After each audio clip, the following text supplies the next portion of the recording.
Joyau du patrimoine industriel, ruine romantique, cathédrale industrielle unique en Europe, voici l'histoire de la filature de Vavasseur.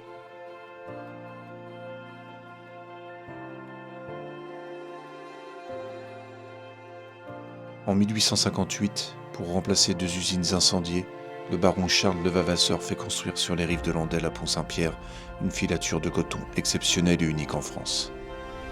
L'usine est monumentale par ses dimensions. 96 mètres de longueur, 26 mètres de largeur et 36 mètres de hauteur. C'est alors une des plus grandes filatures de France. À l'intérieur du bâtiment, les 5 niveaux d'atelier bénéficient d'une hauteur sous plafond de 6 mètres, de manière à offrir les conditions optimales de travail, de lumière et de salubrité. L'usine est exceptionnelle. Sa capacité de production est 10 fois supérieure à celle d'une filature de taille moyenne. Elle peut produire 4 tonnes de fil de coton par jour. Dès sa mise en activité, la filature Le Vavasseur joue d'une malchance récurrente. Un incendie dévastateur se déclenche le 23 août 1874. En quelques heures, tous les planchers s'effondrent.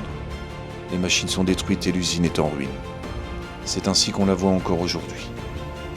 La cathédrale industrielle Le Vavasseur aura fonctionné à peine 13 ans. À la suite de cette catastrophe, la production est transférée dans la petite filature, construite dans le prolongement de l'usine cathédrale.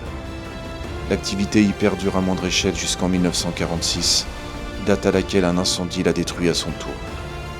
Ce dernier sinistre entraîne la fermeture définitive du site. Le site comprend alors des ruines de l'usine cathédrale et de la petite filature attenante, les bâtiments de stockage, 10 bâtiments de l'horloge, et des moteurs diesel, 10 bâtiments des machines. Une centrale hydroélectrique, ces deux derniers édifices ayant été construits dans les années 1930, la maison du directeur et quelques petites maisons ouvrières en bande. La filature Le Vavasseur, patrimoine unique en France, va sortir de son sommeil. Le département de l'Eure, propriétaire de cette spectaculaire cathédrale industrielle de style néo-gothique, s'apprête à la faire renaître.